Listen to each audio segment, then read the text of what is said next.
मर्द को दर्द होता है। लकी।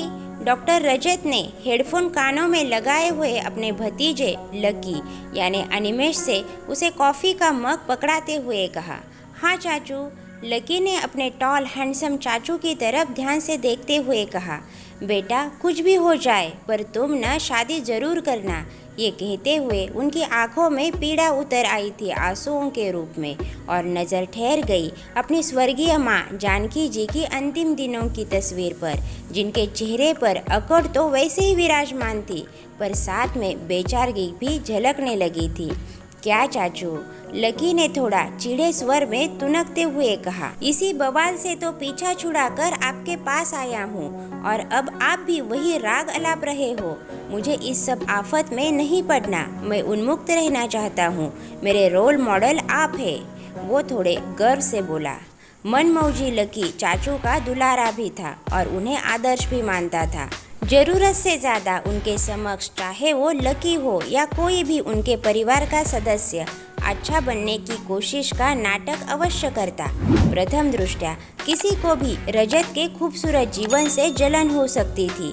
शहर के पॉश एरिया में 600 वर्ग गज में फैले हुए अत्याधुनिक सर्व सुविधा संपन्न बंगले का अकेला उपभोक्ता, ऊपर से अविवाहित, इस अधेड़ उम्र में भी ऐसी आकर्षक देह यष्टि कि 40 पार से ज़्यादा न लगते। पूरे समाज और रिश्तेदारों के बीच में आदर्श और सम्मान से नाम लिया जाता कि भई बेटा भी तो प्रभु रजत जैसा वरना निसंतान रखे। हर रिश्तेदार यह चाहता कि रजत उनके किसी बच्चे को गोद ले ले तो उनकी एक नहीं 7 पुश्तों की जिंदगी संवर जाए, मगर रजत सभी से एक निश्चित दूरी बना कर रखते। यह उनकी आवश्यकता भी थी और मजबूरी भी। बस लकी ही था जो मौका पाकर उनके पास भाग आता था, अकेलेपन का एकमात्र सिरा।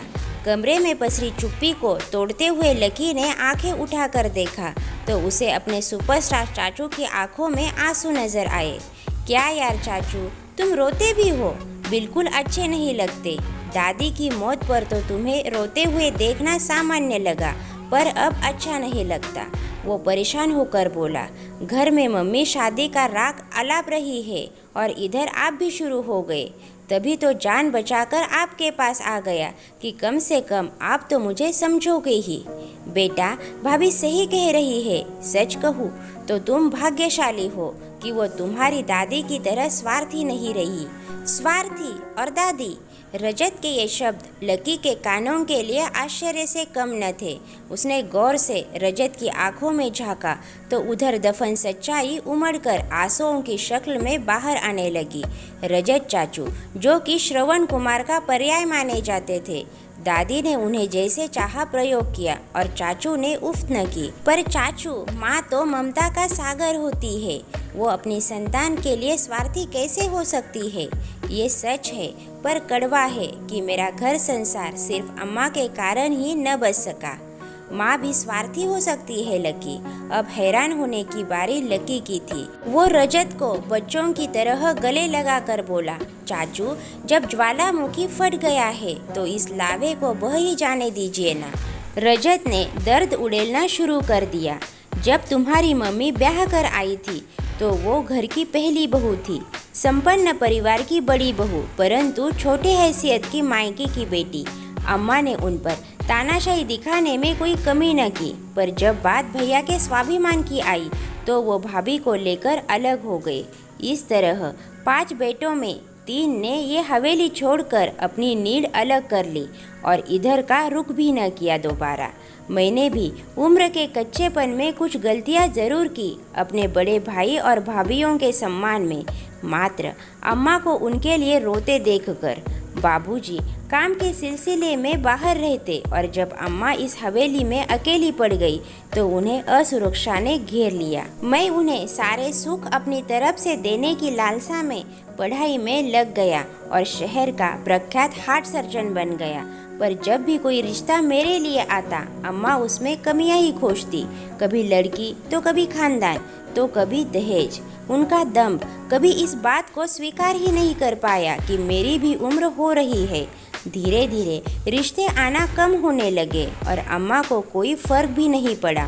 फिर जब 50 के आसपास पहुंचा और अम्मा जब और भी शिथिल होने लगी तो कुछ रिश्ते आए, मजबूर, तलाकशुदा या ऐसी लड़कियों के जिसमें कुछ कमी हो।